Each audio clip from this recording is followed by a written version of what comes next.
Good morning everyone.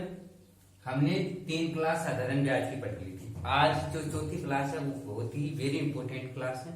सभी ध्यानपूर्वक देखना और करना। देखो हमें क्वेश्चन क्या दिया हुआ है। एक आदमी ने बैंक से 6,000 रुपए उधार लिए, 4 वर्ष बाद 2,500 रुपए चुकता किए, 5वें वर्ष के अंत में 4,550 रुपए देकर लोन चुकता कर दिया। तो हमें ब्याज की दर ज्ञात करनी है। क्या पूछा उसने? ब्याज की दर। अब देखो लोन कितना लिया उसने? लोन 6,000 रुपये, यानी आप क्या कह सकते हो प्रिंसिपल कितना है? 6,000 रुपये। अब वो क्या कह रहा है? 4 वर्ष बाद, यानी 4 वर्ष बाद उसने कितने रुपए जमा करवाए? 2,550 रुपए जमा करवा दिए। और 5वें वर्ष के अंत में उसने कितने रुपए दे दिए? 4,550 रुपए दे दिए। हमें क्या ज्ञात करनी है? रेट निकालनी है। अब देखो हमें उसने कुल कितना धन जमा करवा दिया? 2,550 तो पहली बार दे दिया, सॉरी 2,500 रुपए तो उसने पहली बार दिया। उसके बाद में 4,550 अंत में दे दिया। तो टोटल कितना दे दिया? 7,050 रुपए उसने चुकता कर दिए। उसने कुल कितना धन जमा करवाया? कुल धन कितना जमा करवाया, यानी क्या कह सकते हैं ब्याज और मूलधन मिला के उसने कुल कितना जमा करवा दिया? 7,050 रुपए। जबकि उसने धन कितना लिया था? 6,000 रुपए लिए थी, यानी लिए कितने थे? 6,000। और उसने टोटल धन बैंक में कितना जमा करवाया? 7,050। तो जो एक्स्ट्रा रुपया जमा करवाया वही तो ब्याज है कि? तो 7,000, यानी ये मिश्र धन है और मिश्र धन में से मूलधन कितना लिया था उधार? 6,000। तो ब्याज के कितने रुपए जमा करवाए उसने? 1,050। यहां तक समझ में आ गया? अब देखो मैंने क्या कहा, स्टार्टिंग में लोन कितना लिया था? उसने समय कितना लगा रहा है? 5 वर्ष लगा रहा है। स्टार्टिंग में वो 6,000 रुपए ले रहा है, 6,000 ले रहा है। तो पहले वर्ष पर ब्याज कितना लगेगा? 6,000 रुपये लगेगा। दूसरे साल पर भी उसने ब्याज 6,000 रुपये लगेगा। और देखो तीसरे साल पर भी उसको ब्याज 6,000 का ही लगेगा, क्योंकि वो कौन से 4 वर्ष के बाद जमा करवा रहा है। 2,500 रुपए कब दे रहा है? 4 वर्ष की। तो चौथी साल में भी इसका ब्याज लगेगा। अब 4 वर्ष के बाद में उसने 2,500 जमा करवा दिए, यहाँ 2,500 उसने जमा करवा दी। अब 5वें साल में उसको ब्याज कितना लगेगा? 6,000 में से 2,500 में क्या कर दूंगा? माइनस कर दूंगा। तो मेरे पास कितना बचेगा? 3,500 रुपए। यानी 5वीं साल में उसके ऊपर कितने का ब्याज लगेगा? 3,500 रुपए। और 5वें साल के अंत में उसने कितने दे दिए? 4,550। तो उसका ब्याज और सारा सब कुछ उसका जमा हो जाएगा। तो देखो अब ये जिस धन पे उसको ब्याज देना है ये टोटल राशि हो जाएगी। पहले साल के लिए 6,000 होगी, फिर दूसरे साल के लिए 6,000। तो टोटल कितनी हो जाएगी? 500, 6 चौका 24 और 3 27, यानी जो ब्याज लगेगा वो कितनी राशि पे लगेगा? 27,500। तो हम क्या मान लेंगे? मूलधन कितना हो गया है यहाँ? 27,500। आया बात समझ में? ब्याज के हमें क्या करना है? दर पूछी है तो तुम्हें पता है ब्याज बराबर मूलधन गुना समय गुना दर होता है। तो 1,050 ब्याज, मूलधन कितना है? 27,500। आप ये मत ले लेना 6,000, क्योंकि ये बैंक क्या करता है? किस्तों में देता है। गुणा दर आपको क्या ज्ञात करनी है? रेट ज्ञात करनी है। समय क्या लोगे? सारी जब ब्याज इंक्लूड होती है रेट 1 वर्ष के लिए हो जाती है और बटे में 100। 2 जीरो से क्या काट दोगे? 2 जीरो कैंसिल हो जाएगी। आर बराबर क्या आ जाएगा?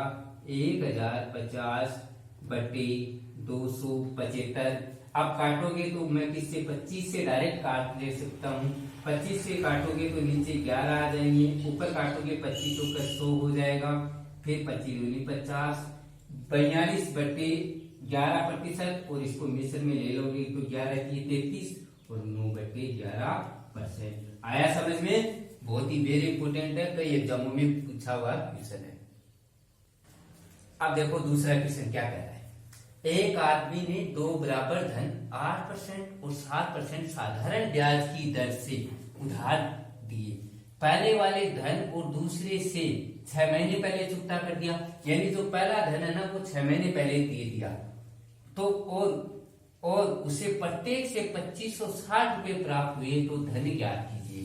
यानी देखो कोई व्यक्ति है, उसने दो बराबर धन ले लिए, जैसे दो बराबर धन ले लिए, हम धन को क्या मानते हैं, प्रिंसिपल मानते हैं, तो मैंने पी लिख दिया, और दोनों जगह बराबर धन ले रहा है तो दोनों जगह पी आ गया।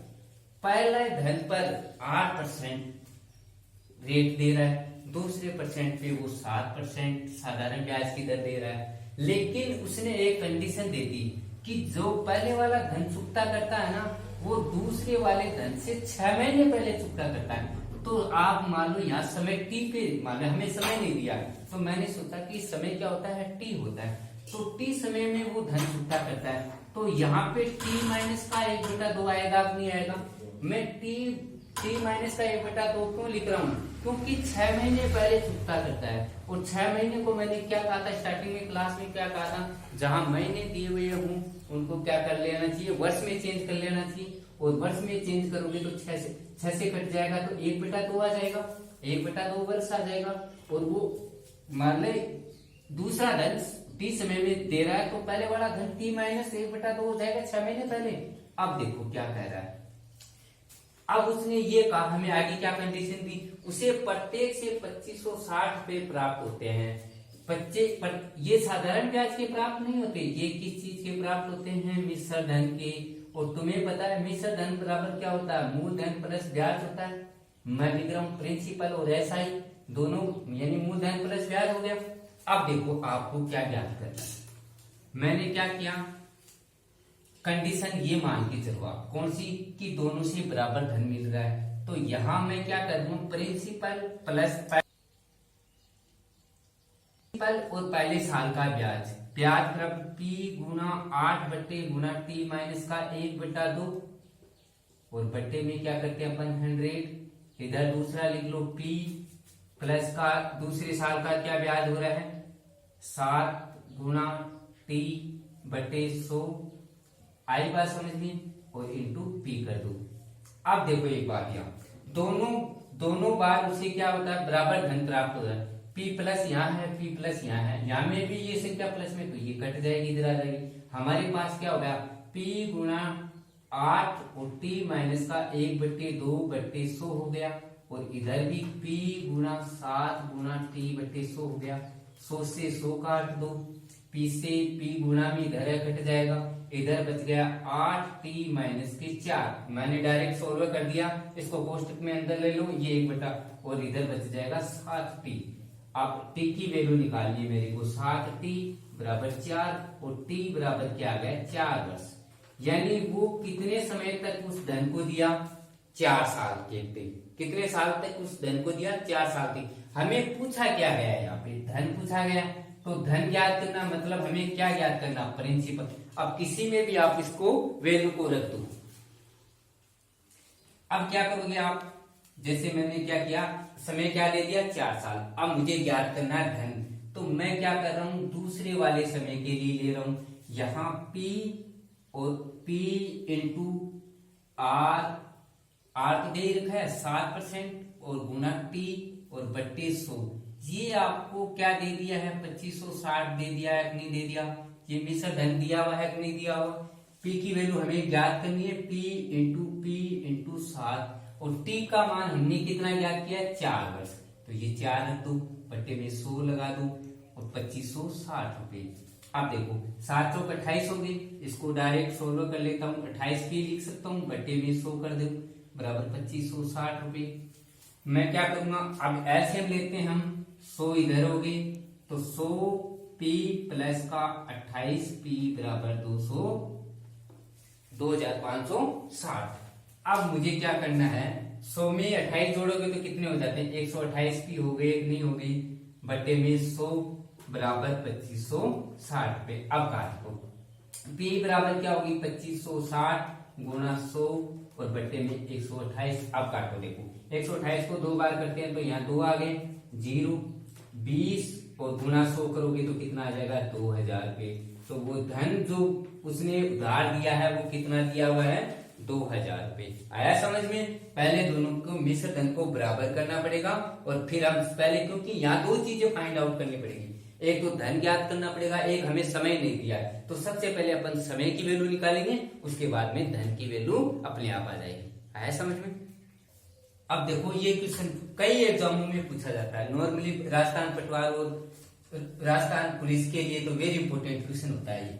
क्या कह रहा है, कोई धन 3 वर्ष में अपने आप का 8 गुना हो जाता है, तो बताइए कौन सा वही धन कितने समय में 64 गुना हो जाएगा। राजस्थान पुलिस के लिए वेरी इंपॉर्टेंट। मान लो कोई भी धन P है, कोई भी धन, मान लो हम धन किसको मानते हैं, प्रिंसिपल को, तो मान लिया P है, और वो कितने समय में, 3 वर्ष में। क्या कह दिया, 3 वर्ष में कितना हो जाता है, 8 गुना हो जाता है। 8P लिख दूंगा मैं। कोई धन 3 वर्ष में कितना हो जाता है, 8P, 8 गुना हो जाता है। अब उसने कहा धन तो वही है जो प्रारंभ में लिया ना, धन तो वही है, और कितना गुना हो जाना चाहिए, 64 गुना हो जाना चाहिए। कितना गुना हो जाना चाहिए, 64 गुना हो जाना चाहिए।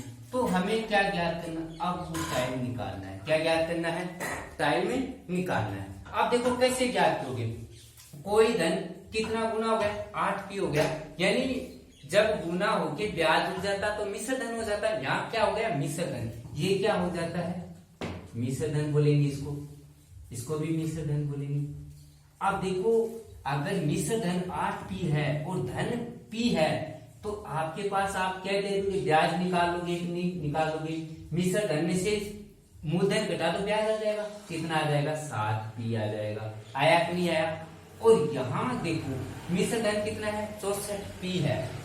और अब देखो अब क्या कह रहा है, धन तो वही है और कितना गुना हो रहा है, 64 गुना हो रहा है। तो हमें यहाँ भी ब्याज निकाल लो।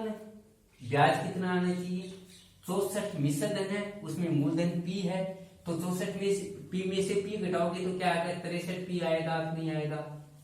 दोनों बात समझ में आ गई। मैंने क्या कहा, पहले धन P है वो 8P हो जाता है 3 वर्ष बाद में, और पहले वही धन P कितने समय में 64P हो जाएगा। तो मैंने दोनों जगह ब्याज निकाल लिया।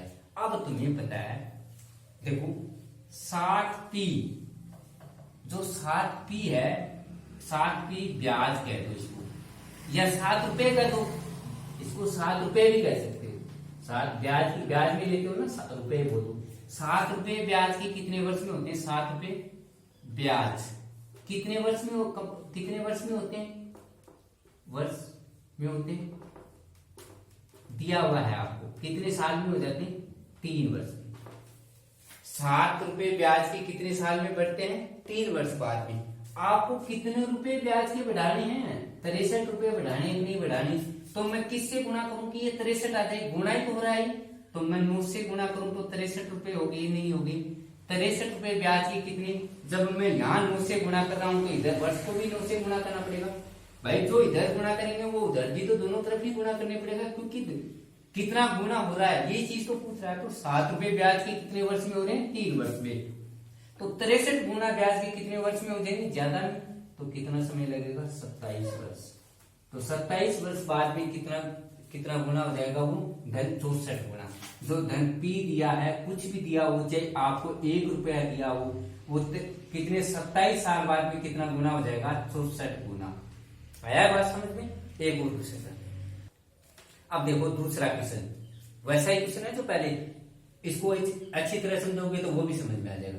कोई धन 6 वर्ष में अपने आप का 2 गुना हो जाता है, कितने समय में अपने आप का 10 गुना हो जाएगा। मैंने क्या मान लिया, धन मान लिया P, यानी प्रिंसिपल होता है। आज वो 6 वर्ष में कितना हो जाता है, 2P हो जाता है, P हो जाता है। कितने वर्ष में, टाइम क्या दिया हुआ है, 6 वर्ष। टाइम क्या दे दिया, कोई धन 6 वर्ष में कितना हो गया, 2 गुना हो गया, यानी डबल हो गया। अब क्या कह रहे हैं, धन तो वही है, धन तो वही है, और अब मुझे कितना गुना चाहिए, 10 गुना चाहिए, यानी जो उसका कितना गुना चाहिए, 10 गुना चाहिए। तो ये मिश्र धन होता। तो यहाँ ब्याज क्या मिल रहा है, यहाँ मुझे ब्याज का क्या मिल रहा है, P मिल रहा है। 2P में से 1P घटाएंगे तो मिश्र धन में से मूलधन घटाते हैं तो एक ब्याज आ जाता है। और यहाँ ब्याज कितना मिलना चाहिए मेरे को, 10P में से P घटाओगे तो क्या बचेगा, 9P। इसको आप 1 रुपया भी बोल सकते हो, ओनली P है, और इसको 9 रुपए भी बोल सकते हो। अब मैं क्या कहता हूं, देखो 1 रुपया ब्याज का, 1 रुपया ब्याज का कितने वर्ष में बढ़ता है, 1 रुपया ब्याज का कितने वर्ष में बढ़ा, 6 वर्ष में। अब मुझे कितना बढ़ाना है, 9 रुपये ब्याज का बढ़ाना है। कितना बढ़ाना है, ₹9 ब्याज का बढ़ाना है। तो 1 को मैं किससे गुणा करूं तो 9 आ जाएगी, तो 1 को मैं 9 से गुणा करूं तो ₹9 ब्याज का बढ़ेगा कि नहीं बढ़ेगा, ₹9 ब्याज की आ गई कि नहीं आ गई। इधर अगर मैं 1 को 9 से गुणा कर रहा हूं तो इधर 6 को भी मैं किससे गुणा करूंगा, 9 को, तो कितने आ गई 54 वर्ष। यानी कितने साल बाद में वो 10 गुना हो जाएगा, तो टाइम अपने पास कितना आ गया 54 वर्ष। कितने समय बाद में हो जाएगा 54 वर्ष। आया समझ में। अब देखो अब ये वाला क्वेश्चन कई एग्जामों में पूछा जाता है, कोई धन 2 वर्ष में 2100, 5 वर्षों में 2250 रुपए हो जाता है, तो धन और दर। यहाँ हमें क्या पूछा है, एक तो धन पूछा है और दूसरा क्या पूछा है, दर पूछा है। यानी 2 वर्ष में कितना हो जाता है 2100 रुपये। ये क्या है, मिश्र धन ही तो है। 2 वर्ष बाद में कुल धन कितना हो जाता है 2100 रुपये, और वो ही धन 5 वर्ष बाद में कितना हो जाता है, यहाँ वर्ष लिख ले देता हूँ, यहाँ भी वर्ष लिख लो, आपको इजीली आ जाएगा। ये रुपए कितना हो गया 2250 रुपये।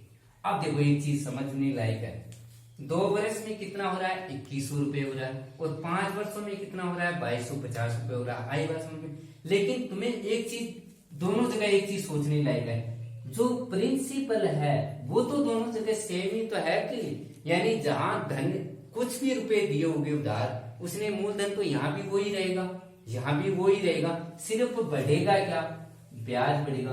भाई ज्यादा समय के लिए दिया है तो ब्याज बढ़ जाएगा, कम समय के लिए तो ब्याज थोड़ा कम हो जाएगा। तो हमें क्या ज्ञात करना है, यहाँ जो मूलधन तो दोनों जगह सेम ही दे रखा है, यहाँ मैं क्या निकाल लेता हूँ सेकेंड में से, यानी 3 वर्ष का। अब आ गया मेरे पास में ब्याज, 3 वर्ष का ब्याज कितना आ जाएगा 150 रुपये आ जाएगा, नहीं आ जाएगा। कैसे आया, देखो ये 2250 है और ये क्या है 2100 रुपये है। यहाँ बढ़ क्या रहा है, सिर्फ ब्याज ही तो बढ़ रहा है, मूलधन तो एक जैसा ही है। तो यहाँ पे 3 वर्ष का उसने क्या बढ़ाया, सिर्फ ब्याज बढ़ाया है। 3 वर्ष का ब्याज कितना हो गया 2250 में से 2100 घटाओगे तो 150 रुपये बच जाएगा। 1 वर्ष का ब्याज कितना आ जाएगा, 1 वर्ष का ब्याज बराबर कितना आ गया 50 रुपये। 1 वर्ष का ब्याज कितना आ गया 50 रुपये। भाई मैं कह दूं 3 साल का ब्याज में 150 रुपये ले रहा हूं, तो 1 साल का ब्याज कम लूंगा तो 50 रुपये आ जाएगा। अब देखो एक चीज, ये जो दे रखा है ये क्या है, इसको मालूम है 2100 रुपये।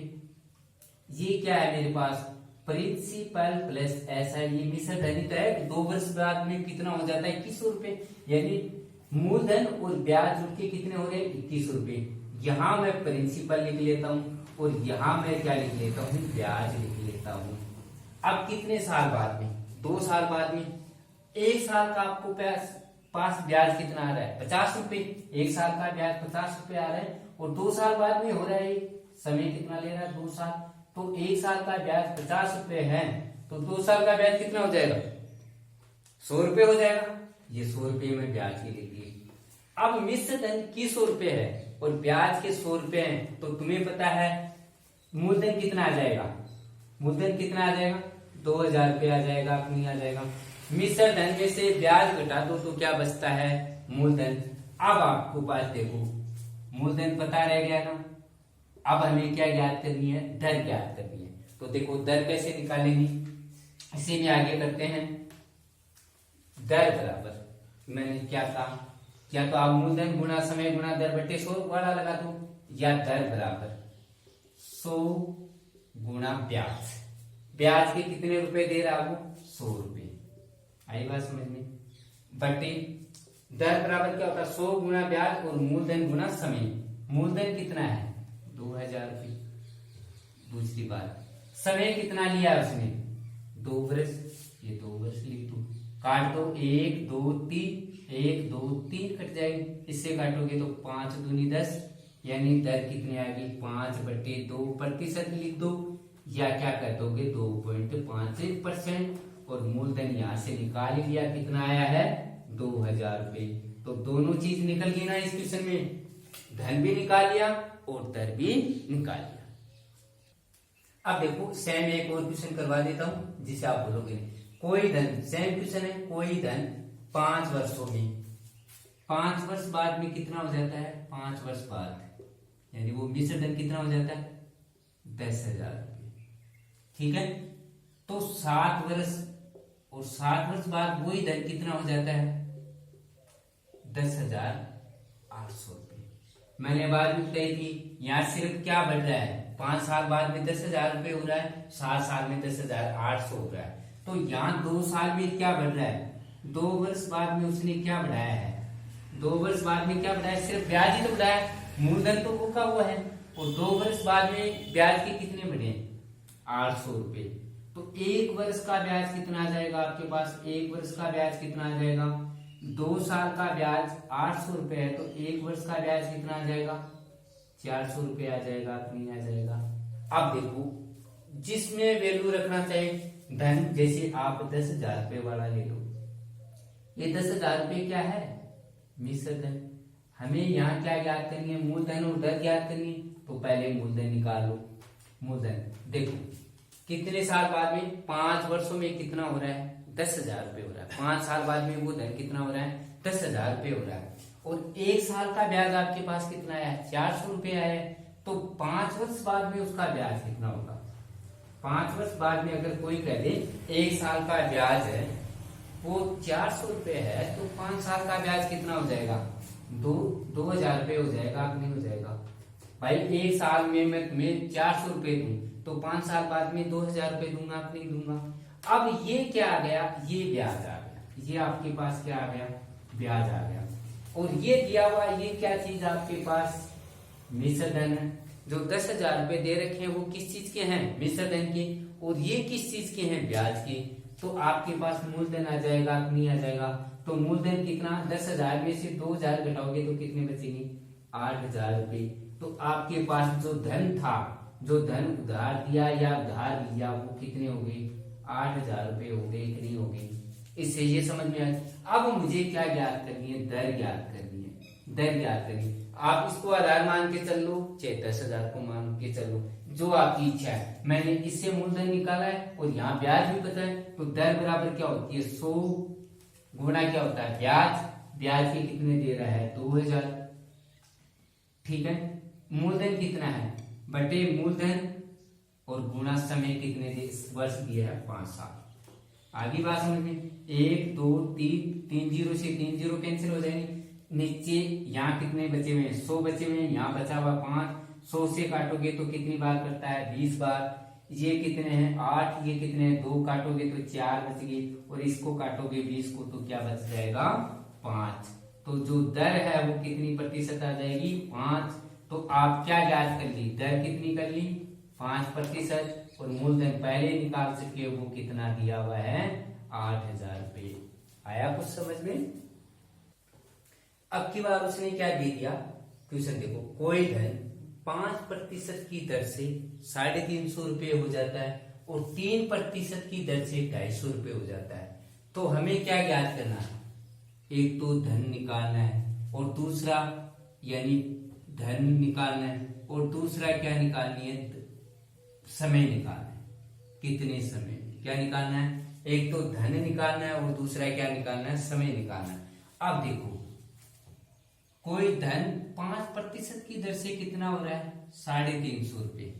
350 रुपये मान लिया, धन क्या मान लिया मैंने पी मान लिया, और दर क्या लग रही है 5% की दर से ऐसा ही मान, यानी उस धन पे मैंने वो धन क्या माना है पी माना है, यानी प्रिंसिपल है, यानी एग्जैक्ट बोलोगे मूलधन है, उस पे 5% का ब्याज लगा है। तो टोटल मनी कितनी होगी, मूलधन प्लस ब्याज जोड़ूंगा तो ये मिश्र धन कितना हो जाता है 350 रुपये। अब दूसरी कंडीशन उसने क्या कह दी, उसने ये कह दिया वो ही धन, मूलधन तो सेम है लेकिन यहां दर क्या है 3% की दर से ऐसा ही लगाता हूं, तो अब कितना बन जाता है वो 250 रुपये बन जाता है।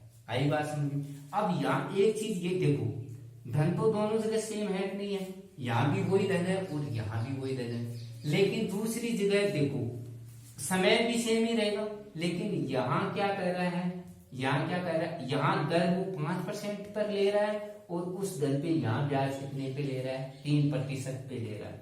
तो यहाँ कितने का डिफरेंस आ गया, यानी 2% का डिफरेंस आ गया, नहीं आ गया। अगर उस धन पे 2% का मैं ब्याज लगाता तो कितना अंतर आता, यानी आप ये कह सकते हो 5% SI और टोटल धन कितना है 350 और 3% SI उस धन में जोड़ देता हूं तो वो कितना बन जाता है 250 बन जाता है। यानी मैंने अब क्या किया है, जो रेट है उसको मैंने क्या कर दिया, डाउन कर दिया। पहले मैं रेट कितनी ले रहा था 5% ले रहा था, अब मैं रेट कितनी ले रहा हूँ 3% ले रहा हूँ। तो भाई मैं रेट कम कर दी तो मेरे पास ब्याज भी क्या आएगा, कम आएगा कि नहीं आएगा, तो 100 रुपये हो गया और ये 2% ले लिया। यानी 2% उसका उस मूलधन का कितना ब्याज कितना होता है 100, 2% कितना होता है 100 रुपये ब्याज की होता है। तो 1% कितना होता है 50 रुपये होंगे कि नहीं होंगी। अगर 2% ब्याज 100 रुपये होता है तो 1% ब्याज कितने हो जाएगा 50 हो जाएगा। यहाँ देखो, यहाँ से आप क्या ज्ञात करोगे, मूलधन ज्ञात करो। 1% की वैल्यू आपके पास कितनी आ गई 50 आ गई और यहाँ ब्याज कितना है 3% है ना। 1% की वैल्यू कितनी की निकली है 50 की, तो 3% ब्याज की वैल्यू कितनी निकल जाएगी 150 रुपये निकल जाएगी, नहीं निकल जाएगी। तो ब्याज की राशि है वो कितनी आ गई 150 रुपये आ गई। ये ब्याज आ गया और ये पता है क्या है मूलधन है, प्रिंसिपल है।